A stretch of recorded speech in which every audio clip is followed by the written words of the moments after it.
लोग उम्मीद करता हूँ आप लोग बहुत अच्छे होंगे और आपकी तैयारी बहुत अच्छे से चल रही होगी। दोस्तों, जैसे कि आपको पता है कि हम उत्तर प्रदेश पुलिस के लिए हिंदी सेशन लेकर डेली शाम को 7 बजे आते हैं, जिसमें हमारा टारगेट होता है 37 प्रश्नों में से 37 प्रश्नों को सही कराने का, जिससे कि आपका उत्तर प्रदेश पुलिस में एक बहुत बढ़िया स्कोर हो जाए। और प्रैक्टिस सेट नंबर आज हम लेकर आए हैं 15, और इसमें सभी वह क्वेश्चन हैं जो सिलेक्शन वाले क्वेश्चन हैं। आपको पेपर में जो कि त्यों ही क्वेश्चन देखने वाले हैं। अगर आपने हमारे पूरे प्रैक्टिस सेशन सीरीज का अगर रिवाइज कर लिया तो आप निश्चित ही 37 में 37 प्रश्न कर कर आएंगे सीधा। ठीक है दोस्तों, तो पहले टैगलाइन का मामला है। क्या है हमारा टैगलाइन? यानी कि हारा वही है, हारा वही जो लड़ा नहीं। ठीक है दोस्तों, अब बात करते हैं पहला क्वेश्चन क्या है हमारा पहला क्वेश्चन। ठीक है, चलिए पहला क्वेश्चन हमारा बहुत प्यारा क्वेश्चन है, बहुत ही प्यारा क्वेश्चन। अमेंडमेंट के लिए सटीक हिंदी अनुवाद क्या है? आपको कुछ शब्दावली भी याद करके चलनी है, जिससे कि आपको एग्ज़ाम में बहुत सारा प्रॉफिट मिलने वाला है। तो देखिए, पहला ऑप्शन है शोधन, दूसरा है संशोधन, तीसरा है प्रशोधन और चौथा है समाशोधन। तो आपको पता चल गया होगा, ये कई बार एग्जाम में आ चुका है, तो इसका आपका आंसर हो जाएगा संशोधन। अमेंडमेंट का मतलब होता है संशोधन। ठीक है बेटा, दूसरा क्वेश्चन जो है वो क्या है हमारा? दूसरा क्वेश्चन हमारा क्या है? सूरसागर के रचिता कौन है? विद्यापति, जयदेव, तुलसीदास, सूरदास। बताइए क्या है इसका आंसर? तो आपको पता चल ही चुका होगा क्या है सूरदास। अब देखिए, सूरदास से ना बहुत इंपॉर्टेंट क्वेश्चन आते हैं। पहली बात तो ये कि इनका जन्म कब हुआ? तो इनका जन्म हुआ 1478 को। इनका जन्म कब हुआ? 1478 को। लिख सकते हैं आप इसको। कहाँ पर? रुनकता में। कहाँ पर हुआ? र उ न क त आ। कहाँ पर? रुनकता में इनका जन्म हुआ था। ठीक है, इनके गुरु का नाम कई बार पूछा है। इनके गुरु का नाम पूछा है, वल्लभाचार्य इनके गुरु का नाम। क्या नाम था? वल्लभाचार्य। वल्लभाचार्य इनके गुरु का नाम। क्लियर? वल्लभाचार्य इनके गुरु का नाम है। अब अगर आप चाहते हैं, अगर चाहते हैं तो एक बार रिकॉल कर लेते हैं। सूरदास सही है, जन्म हुआ 1478 में, रुनकता गांव में, और इनके गुरु का नाम वल्लभाचार्य था। अगर चाहिए प्रमुख रचनाएं, तो एक तो सूरसागर ही प्रमुख रचना हो गई इनकी, दूसरी है सूरसारावली। सूरसारावली। ठीक है, सूरसारावली हो जाएगी, आप इसे नोट कर सकते हैं। अगर आगे बात करें, साहित्य लहरी भी याद कर सकते हैं। साहित्य लहरी याद कर सकते हैं। साहित्य लहरी याद कर सकते हैं, हो गई ये भी। और सूर पचीसी, ये भी सही है। सूर पचीसी भी आप लिख सकते हैं। सूर पचीसी के बाद में नागलीला, एक बहुत मोस्ट है। नागलीला कौन सी है? नागलीला, ये भी मोस्ट है नागलीला भी, तो नागलीला लिख लिया आपने। दूसरी है गोवर्धन लीला। कौन सी? गोवर्धन लीला। तो दोबारा देख लेंगे, सूरसागर, सूरसारावली, साहित्य लहरी, सूर पचासी, गोवर्धन लीला, नागलीला, ये है इनकी प्रसिद्ध पुस्तक है। ठीक है दोस्तों, तीसरे प्रश्न की ओर चलते हैं। क्या है? निम्न में रीतिकाल का कवि कौन है? जयशंकर प्रसाद, सूर्यकांत त्रिपाठी निराला, बिहारी और सुमित्र नंदन पंत। आप बताएंगे बिल्कुल इंपॉर्टेंट तरीके से क्या है इसका आंसर। तो आपको आंसर मिल चुका है, इसका आंसर है बिहारी।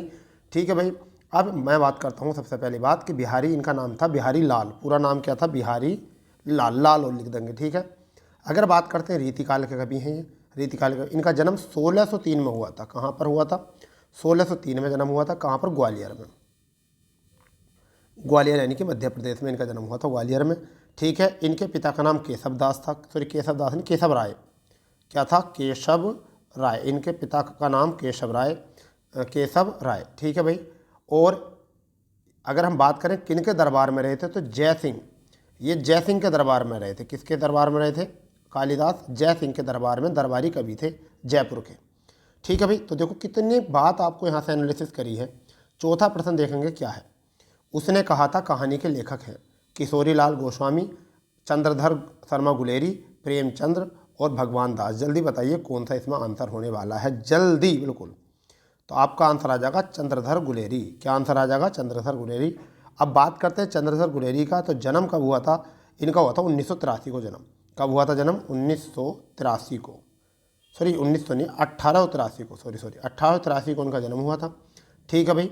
1883 में इनका जन्म हुआ था। 1902 में इन्होंने मासिक पत्रिका का संपादन किया था, मासिक पत्रिका संपादन किया था। अंग्रेजी, संस्कृत, प्राकृत, बंगला, मराठी, फ्रेंच, जर्मन, यानी सबका ज्ञान इन्हें था। ठीक है भाई, सब रचनाओं का इन्हें जो है था ज्ञान था। इतनी बात यहाँ से याद रख लेंगे। ठीक है भाई, चलिए कोई बात नहीं। अब हम देखते हैं छठा प्रश्न जो है। पहले दोस्तों आपको ये पता होना चाहिए, पहले तो आपको जो भी राइटर आप पढ़ रहे हो, जिस राइटर के बारे में आपने पढ़ा है, ठीक है, उस राइटर के बारे में जो है ना संपूर्ण ज्ञान जरूर होना चाहिए। क्योंकि अगर आपको संपूर्ण ज्ञान होगा तभी हम आगे बढ़ पाएंगे, वरना तो नहीं बढ़ पाएंगे। क्यों नहीं बढ़ पाएंगे? इसमें कई बार गड़बड़ हो जाती है। ठीक है, कई बार हमने ऐसा देखा है कि इसमें एग्ज़ाम में गड़बड़ होती हुई देखी है। ठीक है भाई, चलिए आगे देखते हैं छठे को। पूर्ण विराम चिन्ह का प्रयोग किया जाता है वाक्य के प्रारंभ में, वाक्य के अंत में, वाक्य के मध्य में, कहीं भी। जल्दी बताओ क्या है इसका। छठा प्रश्न है तो क्या हो जाएगा? वाक्य के अंत में। जब वाक्य की क्रिया समाप्त हो जाती है तो हम पूर्ण विराम लगाते हैं। ठीक है भाई, चलिए सातवां प्रश्न देखते हैं हम क्या है। कौन सा सम्मान उत्तर प्रदेश हिंदी संस्थान का नहीं है? मतलब कौन सा सम्मान इसका संस्थान का नहीं है? तो हिंदी गौरव सम्मान, कबीर सम्मान, महात्मा गांधी संस्कृत सम्मान, अवंतीबाई साहित्य सम्मान। जल्दी बताओ, फुर्ती से फुर्ती से फुर्ती से। तो कबीर सम्मान जो है वो हिंदी साहित्य का नहीं है, समझ गए नहीं? कबीर हिंदी साहित्य का नहीं है। ठीक है, चलिए आठवां प्रश्न देखने वाले हैं, बहुत इंपॉर्टेंट है। हिंदी का पाणिनि कहा जाता है किसे? बाणभट्ट को, पाणिनि को, किशोरदास को, मैथिली शरण गुप्त को। जल्दी बताइए क्या आंसर है। तो किसे? किशोरदास को कहा जाता है। किसे कहा जाता है? किशोरदास को। ठीक है, नवा क्वेश्चन और देख लेंगे। पंचतंत्र की भाषा ज़बान हिंदी किसने दिया था? पंचतंत्र की भाषा को ज़बान हिंदी किसने दिया था? नौशेखा के राजकवि अब्दुल हसन, अमीर खुसरो, मैसूद ने। जल्दी बताओ कौन सा आपका आंसर। तो इसका आंसर हो जाएगा नौशेखा के राजकवि। नौशेखा के राजकवि। यहाँ से जो है जो भी दिक्कत थी आपकी यहाँ से हो चुकी है सोल्व। ठीक है भाई, चलिए आगे देखते हैं। 10वां प्रश्न जो है वो क्या है हमारा, बहुत प्यारा प्रश्न है। 10वां प्रश्न जो है ना, ऐसा मान के चलिए प्रो दिया है, प्रो। 10वां प्रश्न जो है ना प्रो दिया है, प्रो मालाओं में। ठीक है, इन्होंने पूछा है 10वां प्रश्न, निम्न में से दीर्घ स्वर कौन सा है? तो ई ए। जल्दी बताओ क्या है। तो आपको जवाब मिल ही गया होगा नहीं, क्या है? दीर्घ स्वर बोला है तो ई। अब पहला आप समझ लो कि क्या है, आप घबराओ मत। दीर्घ स्वर क्या है? दीर्घ स्वर क्या है मैं आपको बताऊंगा क्या।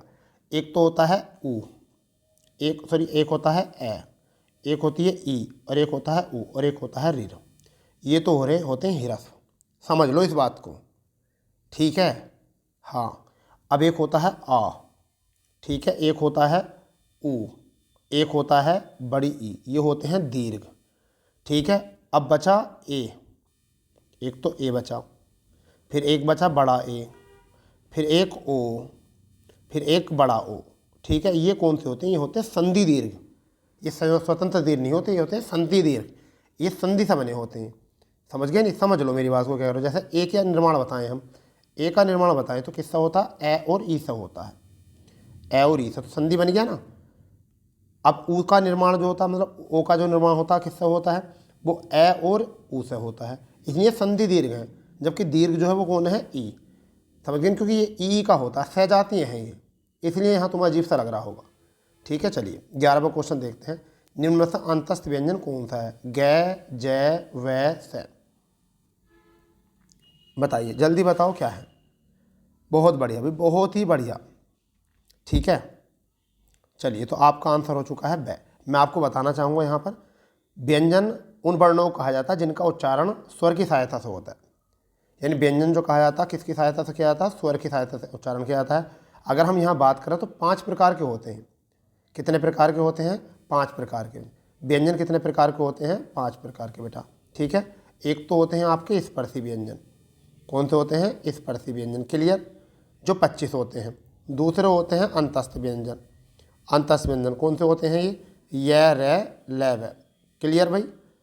एक होते हैं उष्म व्यंजन। कौन से होते हैं? उष्म व्यंजन, जो होते हैं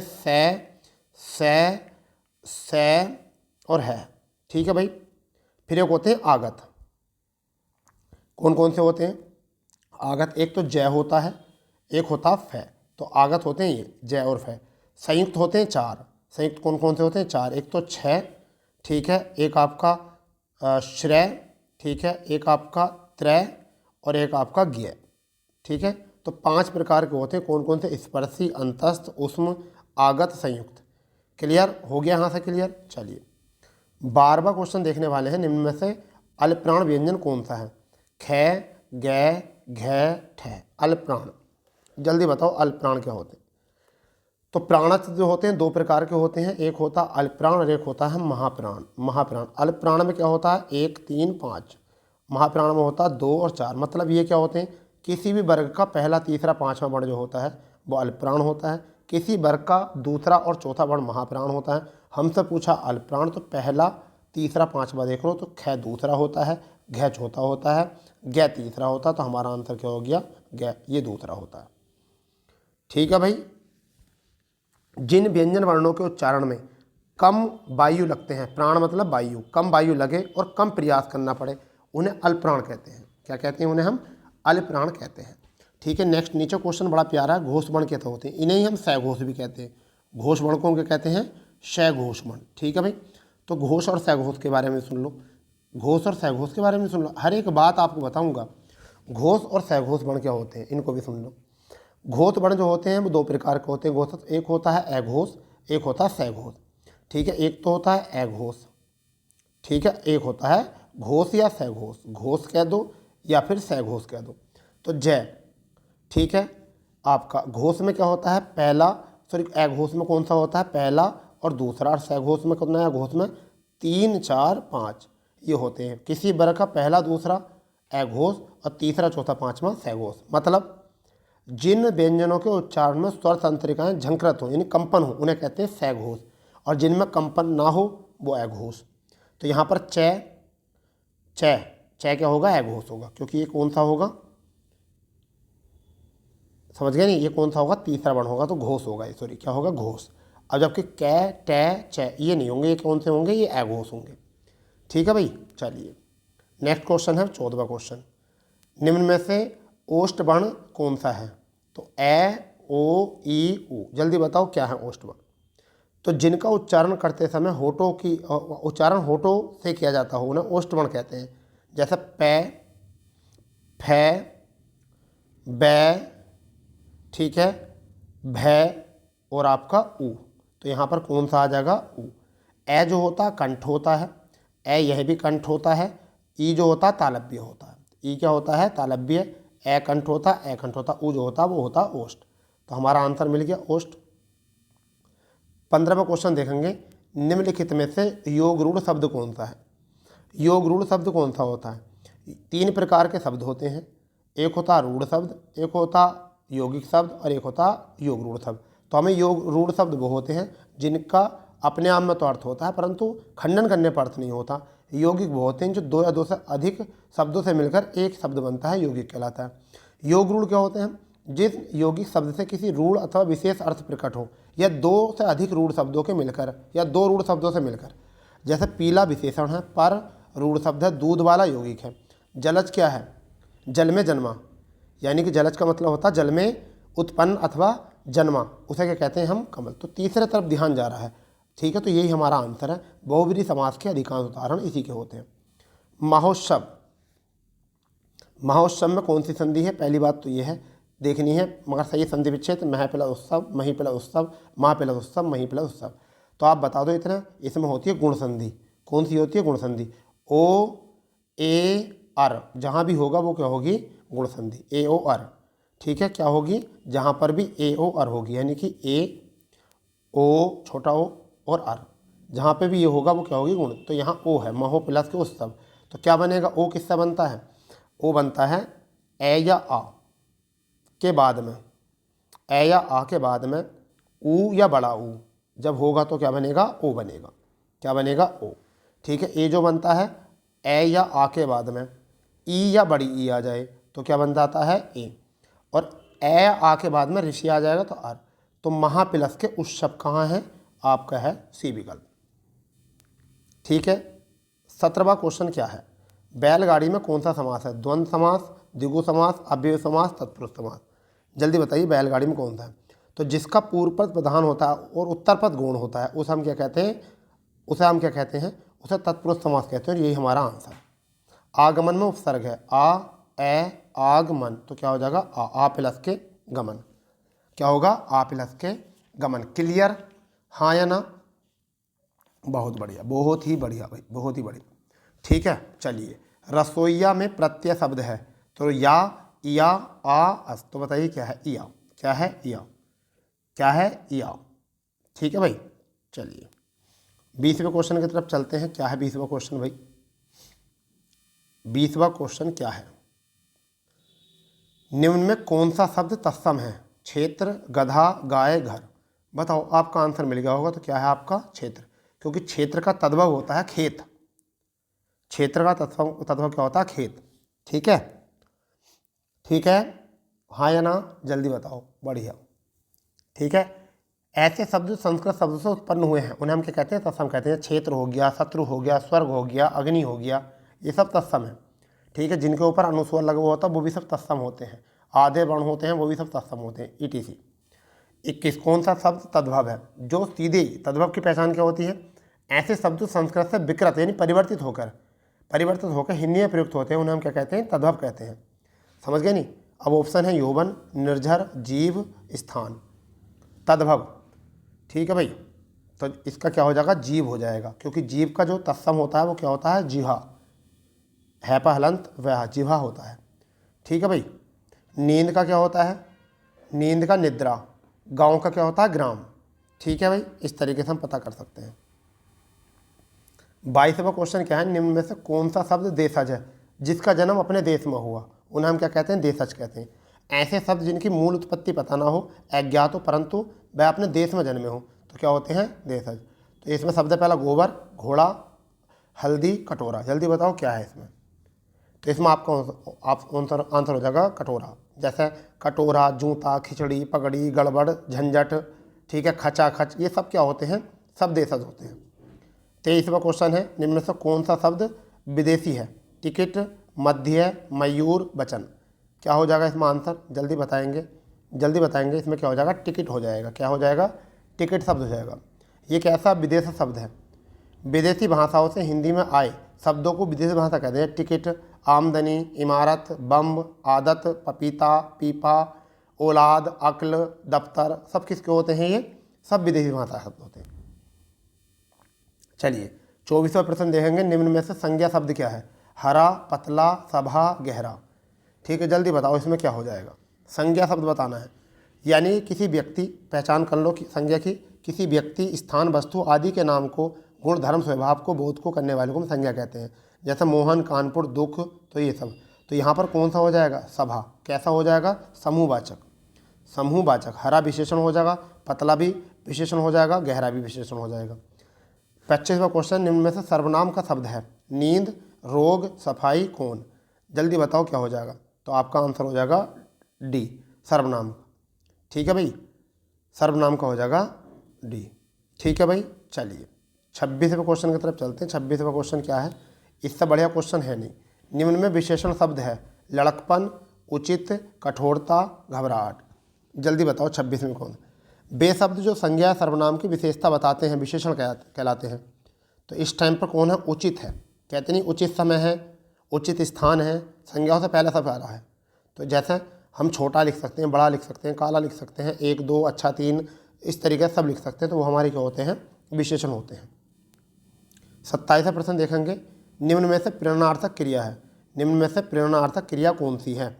ठीक है, उठना, चमकना, गिराना, देना। ठीक है, तो उठना मूल क्रिया है, चमकना भी मूल क्रिया है, देना भी मूल क्रिया है। गिरना क्या होगी? गिराना, सॉरी।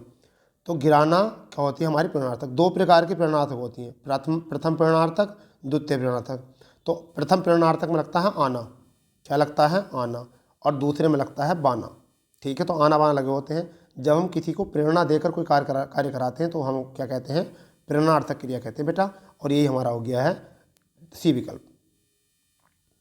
निम्न में अव्यय है? अव्यय कहते हैं ऐसे शब्द, वे शब्द जिनका लिंग, वचन, पुरुष कारक आदि का प्रभाव नहीं पड़ता हो, यानी कि जिनके ऊपर इन चीज़ों का प्रभाव नहीं पड़ता हो, हमेशा परिवर्तन नहीं होते, एक से रहते हैं। तो उत्तर, ठीक, जापान, कृष्ण। जल्दी बताओ क्या है इसमें? तो आप बताओ जल्दी इसमें कौन सा है? तो आपको पता है ठीक। वह ठीक है या वह ठीक थी, तो ठीक ही रहेगा। तो कृष्ण उत्तर भी गलत, जापान भी गलत, कृष्ण भी गलत, तो आपका आंसर क्या है? ठीक। ठीक है भाई, मैं आपको लिख सकता हूँ कुछ अव्यय जैसा उधर, इधर, जब, तब, अभी, कभी, ठीक, इस तरीके से। अब अव्यय कितने प्रकार के होते हैं? 4 प्रकार के। एक होता क्रिया विशेषण अव्यय, एक होता समुच्चय बोधक अव्यय, एक होता संबंध बोधक अव्यय, एक होता विस्मादि बोधक अव्यय। ठीक है भाई, 29वां प्रश्न देखने वाले हैं हम। पक्षी का पर्यायवाचक है भूधर, मीन, ब्रंद, बिघ। ठीक है भाई, तो आपका आंसर हो जाएगा बिघ। मीन होता मछली का, ठीक है, ब्रंद माने भी शायद लक्ष्मी जन यही होता है, और भूधर माने होता है जो भूमि में धरा हुआ हो। ठीक है, तो बिघा का मतलब होता है पक्षी, यानी कि खग, बिघ, नभचर, ये सब आ जाएगा आपका। ठीक है ना। चलिए 30वां क्वेश्चन देखने वाले हम। क्या है? जटिल का विलोम क्या होगा? सरल, कठिन, कुटिल, टेढ़ा।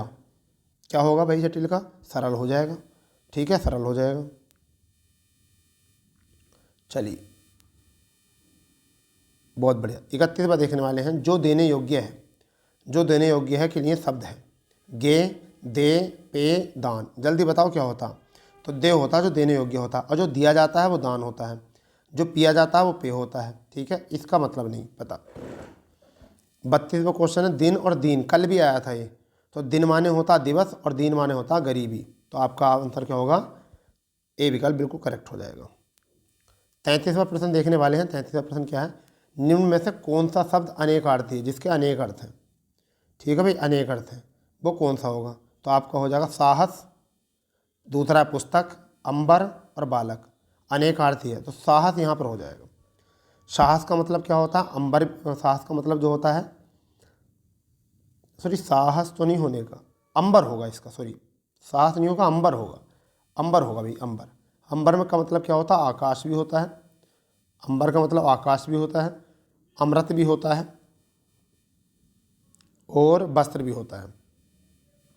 तो 3 होते हैं किसके? अंबर के। ठीक है, कोई दिक्कत तो नहीं है। 34वां प्रश्न देखेंगे हम। क्या है? निम्न में वर्तनी की दृष्टि से शुद्ध शब्द क्या है? पूज्य, परीक्षण, प्राण, परीक्षा। क्या हो जाएगा? ठीक है भाई, चलिए मैं आपको बताता हूँ। ये जो है आपका, इसका जो शुद्ध होगा वो क्या होगा? वो इसका हो जाएगा पूज्य। ठीक है, परीक्षण का जो शब्द सही होगा वो क्या होगा? परीक्षण, ये हो जाएगा। प्राण का जो हो जाएगा वो हो जाएगा प्राण। ठीक है, आर्यभाषा और परीक्षा तो सही है। तो ये आपका आंसर डी था। ये आपका आंसर क्या था? डी था। चलिए अब देखते हैं हम 35वां प्रश्न क्या है। 35वां प्रश्न क्या है उसको देख लेते हैं। निम्न में से वर्तनी की दृष्टि से अशुद्ध शब्द क्या है? अशुद्ध, तो अशुद्ध हो जाएगा प्रामाणिक, क्योंकि ये भी सही है, ये भी सही है, ये भी सही है। प्रामाणिक का क्या होता है? प्रामाणिक, प्रामाणिक क्या होता है? प्रामाणिक। निम्न में से अधिकरण कारक का परसर्ग होता है, तो पर होता है और में होता है। तो ने जो होता है कर्ता का होता है, को जो होता है कर्म का होता है, से जो होता है करण और अप्रधान दोनों का होता है। ठीक है बेटा। 37वां और सेशन का अंतिम प्रश्न। निम्न में से पुल्लिंग शब्द कौन सा है? क्षमा, घटना, क्षेत्र, रीति। जल्दी बताओ कौन सा है? क्या है भाई? हाँ, तो इसमें हो जाएगा क्षेत्र। क्षमा की जाती है, घटना होती है, रीति तुम्हारी होती है। ठीक है, तो हमारा आंसर क्या हो जाएगा? सी विकल्प इज द राइट आंसर। तो दोस्तों ये था हमारा सेशन जो हम डेली 7 बजे लेकर आते हैं। अगर आप लोगों को सेशन में मज़ा आया है तो चैनल को सब्सक्राइब कर देंगे, दोस्तों में शेयर कर देंगे, बेल आइकन ऑन कर लेंगे, जिससे कि आपको प्रत्येक क्लास को नोटिफिकेशन मिल जाए। ठीक है दोस्तों, तो कल मिलते हैं अपने इसी सेशन पर। जब तक के लिए जय हिंद, जय भारत, वंदे मातरम।